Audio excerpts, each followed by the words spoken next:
सारा प्रणाम, मैं हूं भूपेश कोहली। बड़ी बहस में आप सभी का स्वागत है। उत्तर प्रदेश विधानसभा चुनाव को लेकर अभी से संग्राम छिड़ता दिखाई दे रहा है। 2022 के विधानसभा चुनाव के लिए सियासी दलों ने अपनी रणनीति को जमीनी स्तर पर उतारने का काम जहां शुरू कर दिया है, वहीं उत्तर प्रदेश के उन्नाव से भारतीय जनता पार्टी सांसद साक्षी महाराज ने एक बयान देकर माहौल को और ज्यादा गर्मा दिया है। उन्होंने दावा किया कि बंगाल और उत्तर प्रदेश चुनाव में ओवैसी भारतीय जनता पार्टी की मदद करेंगे। साक्षी के इस बयान के बाद समाजवादी पार्टी ने पलटवार किया। समाजवादी पार्टी नेता अनुराग भदौरिया ने कहा कि भारतीय जनता पार्टी की बी टीम की तरह ओवैसी हमेशा काम करते रहे हैं। साक्षी महाराज के बयान से भारतीय जनता पार्टी और ओवैसी के रिश्तों पर से पर्दा हटता दिखाई दे रहा है। उधर आम आदमी पार्टी और जेडीयू समेत कई पॉलिटिकल पार्टीज, राजनीतिक दल भी चुनाव में दम दिखाने के लिए पूरी तरह तैयार दिख रहे हैं। बड़ी बहस में इससे जुड़े तमाम मसलों पर चर्चा करेंगे। ओवैसी के प्लान से बंगाल और उत्तर प्रदेश चुनाव में किसको फायदा पहुंचने वाला है, साक्षी महाराज के बयान के क्या मायने निकाले जाएं, तो शुरू करेंगे भारतीय जनता पार्टी के ओवैसी। सवालिया निशान है।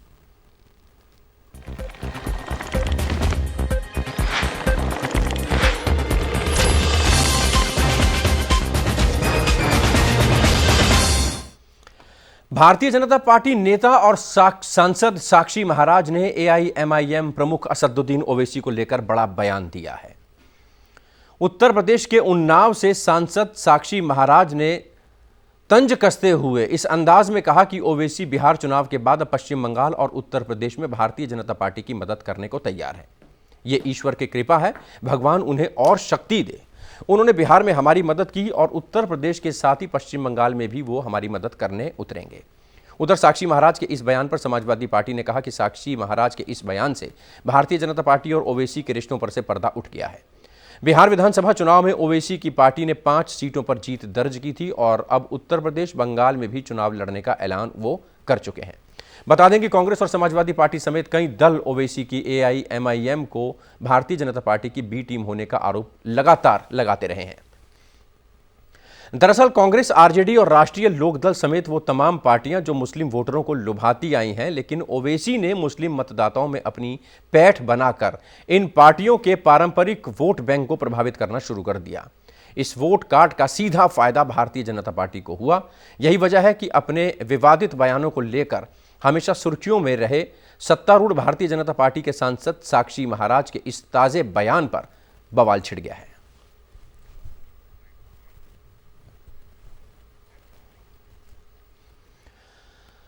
उत्तर प्रदेश चुनाव में असदुद्दीन ओवैसी की एंट्री पर उन्नाव से भारतीय जनता पार्टी सांसद साक्षी महाराज ने इसके अलावा और क्या कुछ कहा, देखते हैं। ओवैसी जी जो आ गए हैं कल आजमगढ़ में, आज आजमगढ़ में कार्यक्रम कर रहे हैं।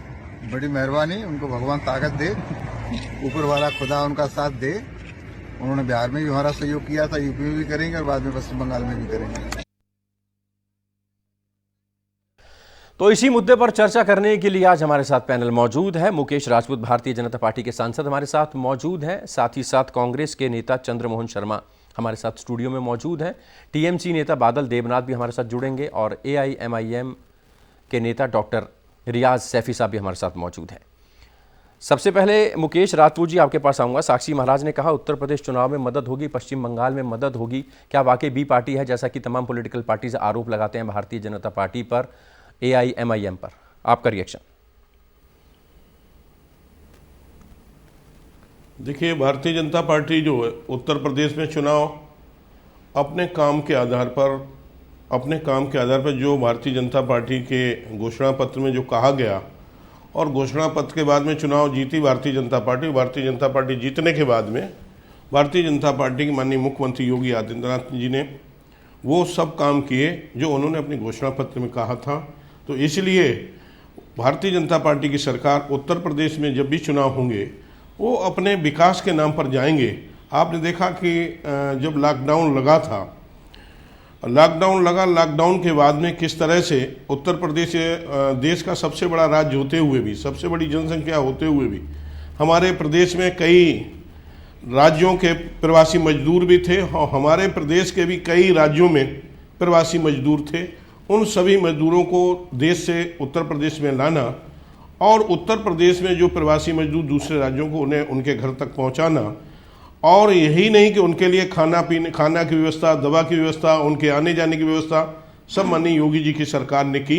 दूसरा, जो भी हमारे यहाँ मजदूर बाहर से आए या हमारे लोकल, अरे सर ओवैसी पे आइए ना, असदुद्दीन ओवैसी काम करेंगे आपके लिए, बड़ा फैक्टर होगा उत्तर प्रदेश चुनाव में। असदुद्दीन ओवैसी AIMIM जो पार्टी है वो भारतीय जनता पार्टी की बी पार्टी है। आपके सांसद खुद कह रहे हैं कि नहीं, बिल्कुल फायदा होगा, भगवान का उनको आशीर्वाद मिलता रहे, वो और ज्यादा ताकतवर हो। इसका जवाब दीजिए सर। नहीं आई। कांग्रेस भी पहले लड़ाई लड़ती रही है, कांग्रेस भी चुनाव लड़ती रही है, तृणमूल कांग्रेस भी पहले चुनाव लड़ती रही है। ऐसे कई पार्टियां उत्तर प्रदेश में चुनाव लड़ती रही हैं। वो चुनाव आई, अपनी जमानत जब्त कराई, वो चली गई। इसी तरह इस बार भी ओवैसी जी आएंगे, ओवैसी जी का भी यही हाल होगा। ओवैसी जी पहली बार चुनाव लड़ने नहीं आ रहे। ओवैसी जी इससे पहले भी 2-3 बार चुनाव उत्तर प्रदेश में उनकी पार्टी चुनाव लड़ चुकी है। चलिए आऊंगा, पहले भी कई पार्टियां आई हैं और भारतीय जनता पार्टी ने जमानत जब्त की है। चंद्रमोहन शर्मा कांग्रेस के नेता हमारे साथ मौजूद हैं। जैसे बिहार में मदद की, वैसी पश्चिम बंगाल और उत्तर प्रदेश के राज्य चुनावों में मदद करने वाले हैं असदुद्दीन ओवैसी। आपकी पार्टी लगातार कहती रही है कि मुस्लिम समुदाय के वोट जो हैं वो काट देते हैं। जहां पर भारतीय जनता पार्टी हल्का कमजोर होती है, उनके कैंडिडेट कमजोर होते हैं, वहां पर ये अपोजिशन के खिलाफ लड़कर बीजेपी को फायदा पहुंचा देते हैं।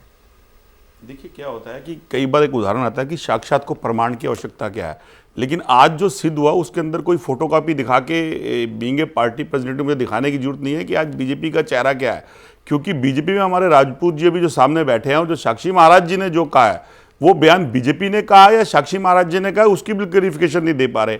आप उनसे ओबीसी के बारे में पूछ रहे थे तो वो अपने काम की बात कर रहे थे, लेकिन यही वही पार्टी है जो 2014 के अंदर ओबीसी को टारगेट करके, और उसके टारगेट भी इतना खतरनाक करते थे कि जैसे ओबीसी का बिल्कुल टाइम खत्म होने वाला। आज वही है कि 2014 से अब तक ओबीसी का निरंतर विकास होता जा रहा है, और विकास भी इस तरह से हो रहा है जैसे भाजपा के हिंदुस्तान के अंदर अपने कार्यालय खोल रहे हैं।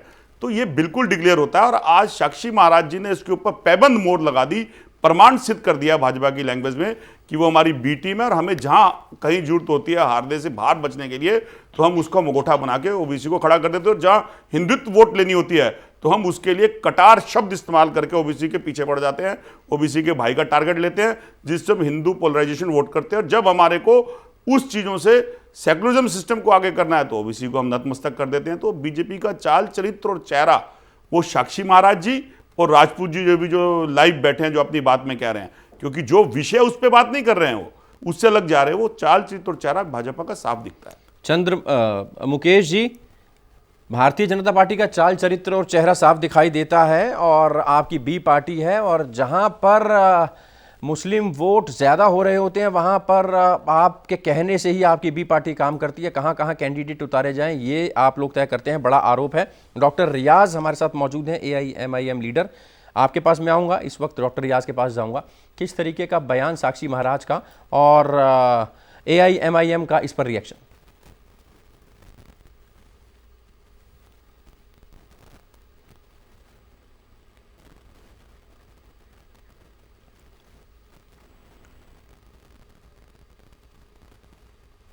डॉक्टर रियाज, आवाज पहुंच पा रही है आप तक?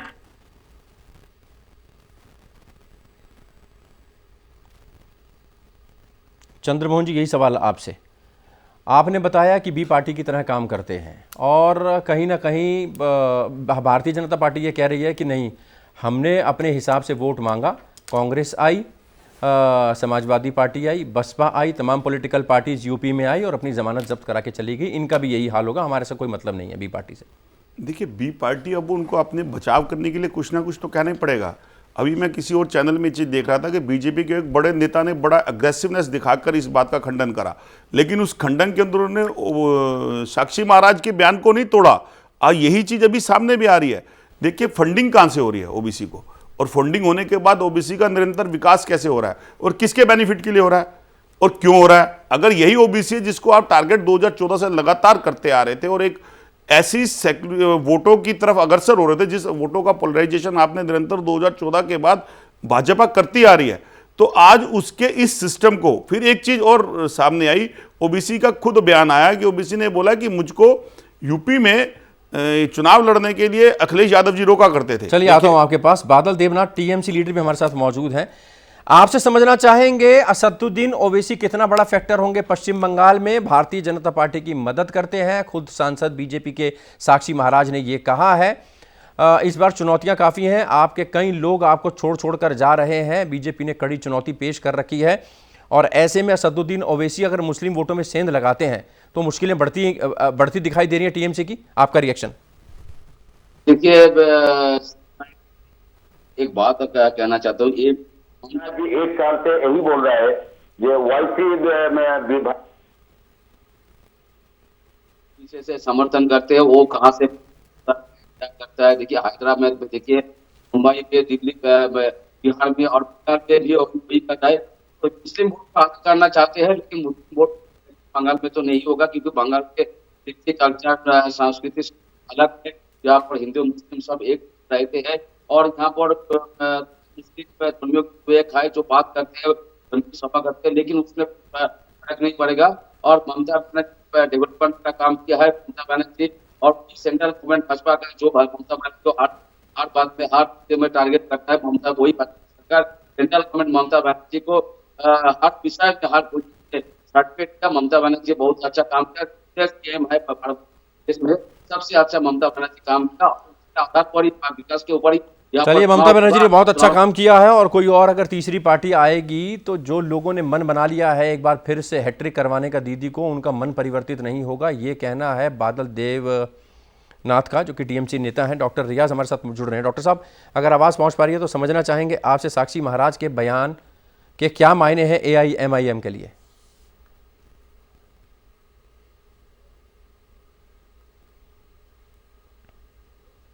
किसी को जितना सपोर्ट कर रहा है भाजपा पीछे से। डॉक्टर रियाज, आवाज पहुंच पा रही है आप तक? का काम क्या है वैसी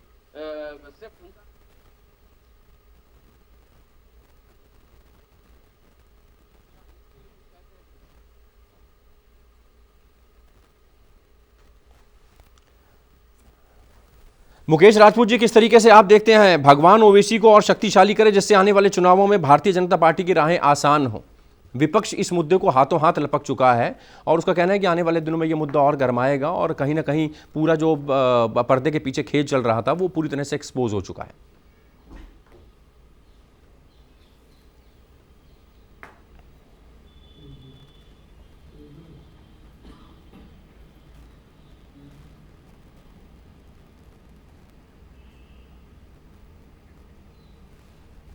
तकनीकी खराबी के चलते विपक्ष लगातार AIMIM को भारतीय जनता पार्टी की BJP पार्टी बताता है। चंद्रमोहन जी, जैसा कि आप लगातार बता रहे थे कि अगर जहां पर BJP के कैंडिडेट्स कमज़ोर हो रहे होते हैं और मुस्लिम बहुल इलाका होता है, वहां पर मुस्लिम्स वोट ज़्यादा होते हैं।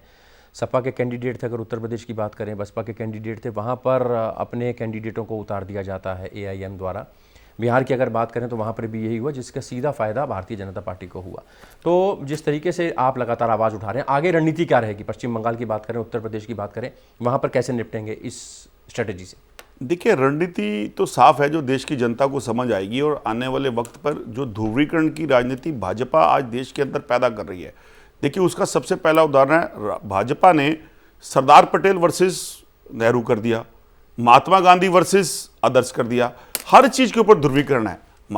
उसको नथुराम गोडसे वर्सेस महात्मा गांधी कर दिया। ध्रुवीकरण की नीति यहां पर आ गई कि उसने देश के किसानों को भी किसान से वर्सेस कर दिया। उस ध्रुवीकरण का ही प्रमाण, जहां पर आपने, जब आपका अस्तित्व जीरो था, उस अस्तित्व को लेने के लिए आपने हिंदुत्व का नारा लगाते हुए सबसे बड़ा टारगेट, मैं फिर वापस में आता हूं, सबसे बड़ा टारगेट आपका ओबीसी था। उस ओबीसी को टारगेट करते करते आज आपने कहां पर आगे भगवान का सहारा लेने लग गए।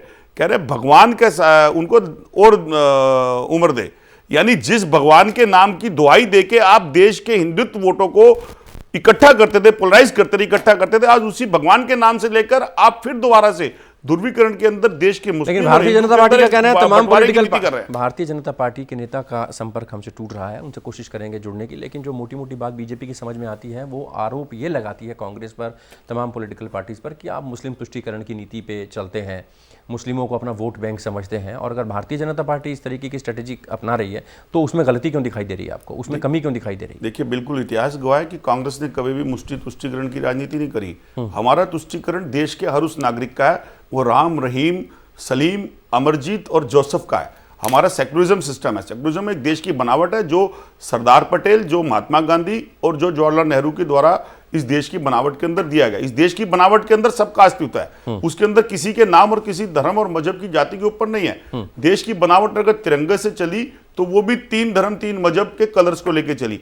उसको बांटने वालों ने किसने बांटा? उन लोगों ने बांटा जिनके पीछे कुछ एक सिस्टम इस धर्म के अंदर, इस देश के अंदर उसको पोलराइज करने के बने। आज उसकी बात सामने आ जाती है। देखिए यूपी का, आप बिहार का उदाहरण ले लीजिए। आज बिहार के अंदर जब ओबीसी की जरूरत पड़ी तो ओबीसी उस जगह पे इलेक्शन लड़ता, और इलेक्शन लड़ने के बाद उसका बेनिफिट किसके पास गया? उसका बेनिफिट भाजपा के पास गया, क्योंकि जिस पोलराइजेशन को जय श्री राम का नारा देकर भाजपा के बड़े नेताओं ने जो 70% वोट का इन्फ्लेमेशन करने की कोशिश करी और देश के अंदर बंटवारे की कोशिश करी, उसी की पैदाइशी ओबीसी और एआईएम के पार्टी है। आज उसी के लिए देखिए, मेरे पीछे वक्तव्य बात हो रही थी कि ओबीसी खुद बोल रहे थे कि मुझको अखिलेश यादव जी मना करते थे लड़ने आने के लिए, और आज वो लड़ने जा रहे हैं। यानी अगर अखिलेश यादव जी उनको मना करते थे और आज वो लड़ने जा रहे हैं तो किसकी शय पे लड़ने जा रहे हैं?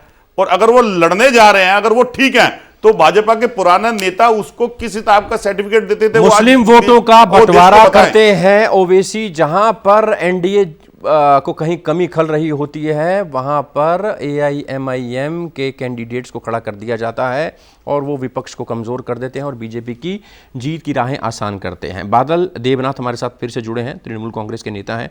पश्चिम बंगाल में किस तरीके से निपटेंगे इस रणनीति से? फिर साउंड चला गया,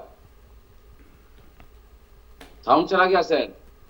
आपको मेरी आवाज पहुंच पा रही है तो आपसे समझना चाहेंगे पश्चिम बंगाल में इस तरीके की रणनीति को, इस तरीके के गठजोड़ को कैसे, चलिए नहीं संपर्क हो पा रहा है, फिर से एक बार आपका ही रुख करना पड़ेगा मुझे। चंद्रमोहन शर्मा जी, उत्तर प्रदेश में चुनाव की क्या तैयारी है कांग्रेस की? अगर पिछली बार की तरह देखा जाए तो उतनी अच्छी परफॉर्मेंस नहीं रही कांग्रेस की। इस बार क्या नई रणनीति होगी? और इस गठजोड़ से जो कि पर्दे के पीछे चलता था, लगातार आप आरोप लगाते थे, अब ये जो सामने आई है चीज़, इससे कैसे निपटा जाएगा?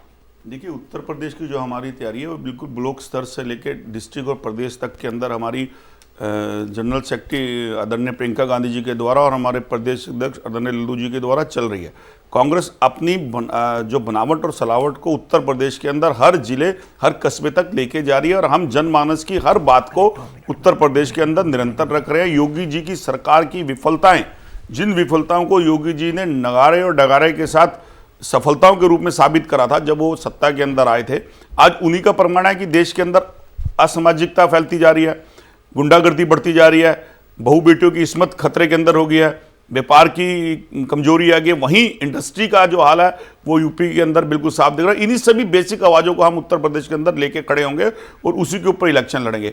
हमारा जो कंट्रास्ट रहेगा वो किसी जात मजहब का नहीं है। हमारा हिंदुस्तान का हर नागरिक, इस देश के अंदर रहने वाला हर व्यक्ति हमारे मान्य है। कांग्रेस पार्टी उसी को बेस बनाकर सारी भूमिका के साथ इलेक्शन उत्तर प्रदेश में भी लड़ेगी और उसी भूमिका के साथ हम हिंदुस्तान में इलेक्शन। चलिए, कांग्रेस का कहना है कि मजबूती के साथ वो अपना दमखम दिखाएगी चुनावों में, और अगर इस तरीके का गठजोड़ जो पर्दे के पीछे था पर्दे के सामने आया है तो उससे भी लड़ने के लिए उनके पास स्ट्रेटेजी मौजूद है। डॉक्टर रियाज एआईएमआईएम लीडर हमारे साथ मौजूद हैं, एक बार फिर से संपर्क करने की कोशिश करते हैं। डॉक्टर साहब, समझना चाहेंगे साक्षी महाराज के बयान को किस तरीके से देख रहे हैं आप?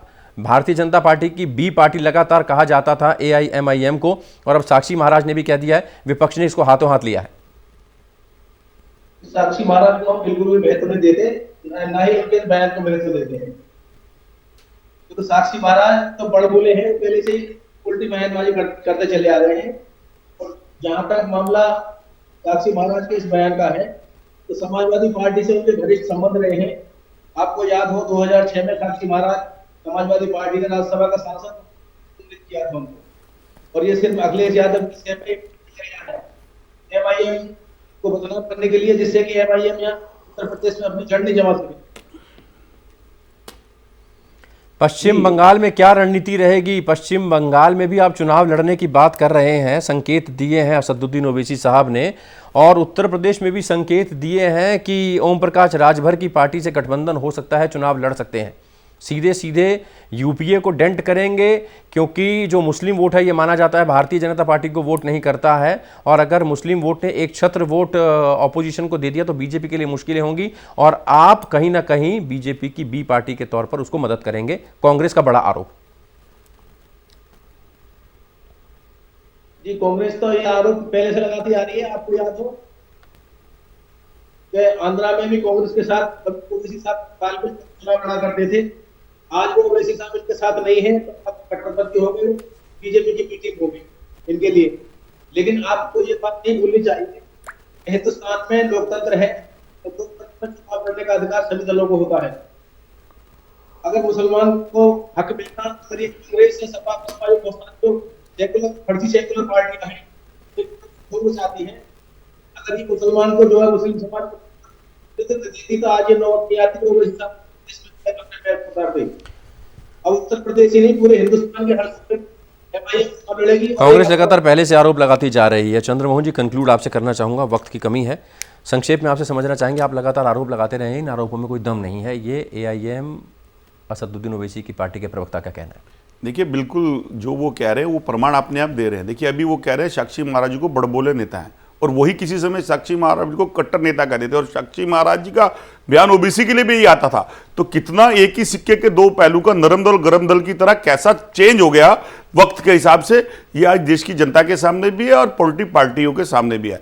किसी बात को आज हमें समझना है कि देश की बनावट के अंदर जो जहरीले रंग घोल रहे हैं, आज उनके चेहरे पे बेनकाब साक्षी महाराज जी की भाजपा के सांसद ने खुद भाजपा की नीति को उजागर करा है। तो देश को उस नीति को समझना चाहिए कि ये वो लोग हैं जो देश के अंदर रंगों की राजनीति करते हुए देश के उस बनावट और सलावट को जो 1947 की धरोहर की तरह संभाल के आज तक देश के इकोनॉमिक्स 21वीं सदी में लेके आए हैं, उसको खराब करने वाले लोग हैं। कांग्रेस ध्रुवीकरण की राजनीति नहीं करती है, भारतीय जनता पार्टी ध्रुवीकरण की राजनीति करती है। इसको देखते हुए उसने अपनी ABC पार्टियां बना रखी हैं। एक बड़ा आरोप मुकेश राजपूत, जवाब चाहेंगे आपसे। देखिए, भारतीय जनता पार्टी की कोई ABC कोई पार्टी नहीं है। भारतीय जनता पार्टी एक बहुत हिंदुस्तान नहीं पूरे विश्व की सबसे बड़ी पार्टी है इस समय। और आप देख रहे होंगे, अभी लोकसभा का चुनाव हुआ 2019 में, अकेले भारतीय जनता पार्टी ने, मैं बता सकता हूँ, उत्तर प्रदेश में 60% से ज़्यादा वोट पाया। यहाँ से मैं भी चुनाव लड़ा तो वहाँ में 59% लगभग वोट पाए हम लोगों ने। तो इसलिए ये तो नहीं कह सकते हमारी BC पार्टियाँ हैं, और जो भी हिंदुस्तान में रजिस्टर्ड पार्टियाँ जिन्होंने रजिस्ट्रेशन किया है, और वो पार्टियां धीरे धीरे जो वो चुनाव लड़ती हैं हर जगह, आज नहीं पहली बार नहीं लड़ रही, 2019 में भी लड़ा, 2014 में भी लड़ा, अभी भी बंगाल में भी लड़ रही है और बिहार में भी लड़ा। सर साहब को इसे एक जवाब चाहूंगा, आपको लगता है कि किसी समय तो आप इनके लिए बड़ा कड़वे शब्द इस्तेमाल किया करते थे 2014 में देश की, मैं चाहता हूं कि जब तब तो आप इन्हें नेता मानने को तैयार नहीं थे। बड़े दल को फायदा होना स्वाभाविक है, ये बात तो पक्की है। तो इसमें ये नहीं BC दल, मैं कहता हूं तो ये लोग क्यों नहीं अपने में ओवैसी जी को मिला लेते, एक दल बना लेते हैं। इन्होंने गठबंधन किया है कई दलों से, कांग्रेस का जो गठबंधन, वो तो आपका उदाहरण क्षमाबाद मुखर्जी का भी है। देश की आजादी से पहले जब आपने बंगाल में सरकार बनाई थी, तो वो स्वाभाविक है। तो उन्हें इतना डर लग रहा है ओवैसी जी हमारा नुकसान कर रहे हैं, वोट काटने का काम कर रहे हैं, तो ये लोग आपस में क्यों नहीं तालमेल कर लेते। पहले बसपा के साथ किया था, अब कांग्रेस, बसपा, ओवैसी सब लोग मिलकर भारतीय जनता पार्टी लड़ रहे हैं। जब हम उत्तर प्रदेश 50% से अकेले वोट ले रहे हैं, तो आप ये तो मान के चलिएगा कि भारतीय जनता पार्टी उत्तर प्रदेश बहुत मजबूत नहीं, हिंदुस्तान में बहुत मजबूत पार्टी है इस समय। और कोई कुछ भारतीय जनता पार्टी के सब दल मिलकर लड़ लें, तभी भारतीय जनता पार्टी का कोई कुछ नहीं कर सकता। माननीय नरेंद्र मोदी जी ने जिस तरह से जमीनी काम किया, तो आज साक्षी महाराज जी का जो बयान है उसे आप समर्थन करते हैं राजपूत जी? हमारी योगी जी की भी उत्तर प्रदेश में सरकार ने जिस तरह से काम किया है, इसलिए माननीय प्रधानमंत्री की, माननीय हमारे मुख्यमंत्री जी की जो लोकप्रियता देख रहे हैं, उन लोकप्रियताओं और काम के आधार पर हम चुनाव लड़ेंगे। और जो भी भारतीय जनता पार्टी को कोई फर्क नहीं पड़ता, और अगर फर्क पड़ता तो उनको इतनी वोट परसेंट नहीं मिलती है। और साथ ही साथ ये कहा जा रहा है कि अगर तमाम पॉलिटिकल पार्टीज को लगता है तो आप बाकी पॉलिटिकल पार्टीज के साथ क्यों नहीं जुड़ जाते, अगर आप बीजेपी को हराना ही चाहते हैं? नहीं, भारतीय जनता पार्टी को फर्क पड़ता है, ये 2022 में हम दिखा देंगे। देखो, भारतीय जनता पार्टी जो संकल्प मोर्चा जो बना है, इससे घबरा गई है। तो छोटे छोटे अति दलित और अति पिछड़े जो लोग हैं, जो लोग 9 दल मिलकर ये चुनाव लड़ेंगे, उससे घबरा गई है। जो इनका वोट बैंक था वो खिसक रहा है। ओम प्रकाश राज इनके साथ चुनाव लड़े थे, योगी रहे हैं। बादल देवनाथ जी तृणमूल कांग्रेस के नेता हैं, बड़ा चुनाव है पश्चिम बंगाल में, पूरे देश की नजरें हैं और पॉलिटिकल पारा वहां पर लगातार बढ़ता जा रहा है। आपको भी डर लगता है इस गठबंधन से? पर्दे के पीछे जो गठबंधन है, और अब तमाम पॉलिटिकल पार्टीज कह रही हैं BCD पार्टी हैं और मदद करेंगी बीजेपी को, साक्षी महाराज खुद कह रहे हैं। वो तो देश को तो मालूम हो गया जब YC का भाजपा के लिए काम करते हैं सबको। और ममता बनर्जी यही बार बार 1 साल से बोल रहे हैं कि ओवैसी का जो पार्टी है वो भाजपा को पीछे से समर्थन करते हैं। वही बात आज देखिए खुल के पूरा देश में आ गया। जो ओवैसी जहाँ पर जितना मुस्लिम बात करेगा उतना ही हिंदू वोट करके भाजपा लोग वोट को मांगेगा। ये तो सत्ता का काम है, सत्ता के लिए ये लोग करते हैं। लेकिन बंगाल में मैं फिर से कह रहा हूँ, पूरा बंगाल में भावना का कृष्टि कल्चर संस्कृति सब पूरा अलग है। यहाँ में हिंदू मुस्लिम सब एक साथ रहते हैं और यहाँ में ममता बनर्जी फिर भी किसी पर हैट्रिक कर रहे हैं। और मैं भी हर दिन मैं रैली प्रोग्राम में जा रहा हूँ, पूरा देश पूरा बंगाल में घूम रहा हूँ और आप पूरे हर चैनल में मैं जुड़े हूँ, जहाँ पर रहते हूँ वहां से मैं आप लोगों के साथ बात करता हूँ। लेकिन बंगाल में ओवैसी का जो भी टीम थे, मैं फिर से बोल रहा, बंगाल में जो भी ओवैसी का 1-2 लीडर था, 2-4 कर्मी था, वो टीएमसी में आ गया और नीम का यहाँ पर कुछ नहीं है। वो इसलिए ओवैसी जी खुद अब्बास सिद्दीकी के पास मस्जिद में गया था और अब्बास तो मेरा छोटा भाई है, मैं उसका मस्जिद में मैं 1-2 बार गया था। वो ऐसा कुछ नहीं करेगा और नीम का यहाँ पर कोई फायदा नहीं होगा। लेकिन मुस्लिम वोट को अलग करने के लिए थोड़ा जो हिंदूवासी मुस्लिम जो है बंगाल में इधर उधर हो सकता है, लेकिन भाजपा को कुछ सीट मिलेगा। लेकिन सत्ता में ममता बनर्जी आएगा और सत्ता में ममता बनर्जी आएगी, दावा बड़ा है। और चंद्रमोहन शर्मा जी, कंक्लूड आपसे करना चाहूंगा, कुछ कहना चाह रहे थे आप? देखिए, जब बीजेपी के नेता भगवान का सहारा देके उनको लंबी उम्र की बात दे देते हैं ओबीसी को, और उसके बाद उससे पहले पीरियड के अंदर वो देश के अंदर देशद्रोही का उपाधि दे देते हैं, तो मैं राजपूत जी से प्रश्न करना चाहता हूं कि क्या आज वो लाइव बैठ के देश की जनता को ये बता देंगे कि आप किसके बयान का समर्थन करते हैं, साक्षी महाराज जी का या भारतीय जनता पार्टी का? नहीं, उन्होंने तो ये कह दिया, उन्होंने ये कह दिया कि भारतीय जनता पार्टी एक बड़ा दल है और अगर छोटे मोटे दल आपस में लड़ते हैं तो कहीं ना कहीं उसका फायदा बड़े दल को मिलता है। तो क्या आज ये संदेश जाए कि साक्षी महाराज जी के ऊपर कोई कार्रवाई होने वाली है राजपूत जी? अगर वो पार्टी लाइन से अलग होकर जा रहा है तो देश की जनता सिक्के के 2 पहलू की जो बात है उस पर मोहर लगाएगी या ये सोचेगी कि गलत है सही है? देखिए, भारतीय जनता पार्टी बहुत बड़ी पार्टी है, मैं बता चुका हूँ। और साक्षी महाराज का अपना जो विचार है वो साक्षी महाराज ने जो बयान दिया है वो साक्षी महाराज ही उसका सही जवाब दे सकते हैं। भाजपा के सांसद हैं वो। बात कही है तो साक्षी महाराज से भी पूछ लीजिएगा आप इस संबंध में। दूसरा, मैं ये आपसे कहना चाहता हूँ कि आप कहीं पर भी भारतीय जनता पार्टी इस चीज का कहीं पर भी, जिस तरह से आप बीसी पार्टी का बात करते हैं, भारतीय जनता पार्टी कहीं बीसी पार्टी का नहीं बनाना चाहती और ना कहीं बीसी पार्टी बनाई। भारतीय जनता पार्टी अपनी ही पार्टी को अपने कार्यकर्ताओं को लेके और पूरे देश में भारतीय जनता पार्टी जनहित के जो काम कर रही है, देश हित में काम कर रही है, राष्ट्र हित में काम कर रही है। माननीय मोदी जी का जो ग्राफ है हिंदुस्तान नहीं पूरे विश्व में जो बढ़ रहा है, आपने भी देखा है। विपक्ष लगातार एआईएमआईएम को भारतीय जनता पार्टी की बीजेपी की बी पार्टी बता रहा है, लेकिन बीजेपी का कहना है कि हमारी कोई BCD पार्टी नहीं है। केंद्र की नीतियां, राज्यों की नीतियां इतनी जबरदस्त हैं कि उनके आधार पर वोट मिल रहा है। मोदी जी का ग्राफ लगातार बढ़ता जा रहा है, लेकिन विपक्ष का कहना है कि आपकी बी पार्टी के तौर पर असदुद्दीन ओवैसी की पार्टी करती है और आपके कहने पर ही कैंडिडेट्स जिन जिन सीट्स में आप कहते हैं वहां पर खड़े किए जाते हैं और इससे विपक्ष को कहीं ना कहीं नुकसान पहुंचता है। आर पार की लड़ाई ये जारी रहेगी जैसे जैसे चुनाव आएगा और ये मुद्दा गरमाएगा। हमारी नज़र बनी रहेगी इस मुद्दे पर। मुकेश राजपूत, सांसद भारतीय जनता पार्टी के, बहुत शुक्रिया, आप हमारे साथ स्टूडियो में जुड़े। चंद्रमोहन शर्मा जी, आपका बहुत शुक्रिया। बादल देवनाथ, बहुत शुक्रिया। डॉक्टर रियाज, AIMIM असदुद्दीन ओवैसी साहब की पार्टी से आप जुड़े, बहुत बहुत शुक्रिया। बड़ी बहस में अभी के लिए फिलहाल इतना ही, दीजिए इजाजत। ब्रेक के बाद खबरों का सिलसिला जारी रहेगा। आप चलते रहिए सहारा न्यूज़ नेटवर्क के साथ। इजाजत, सहारा।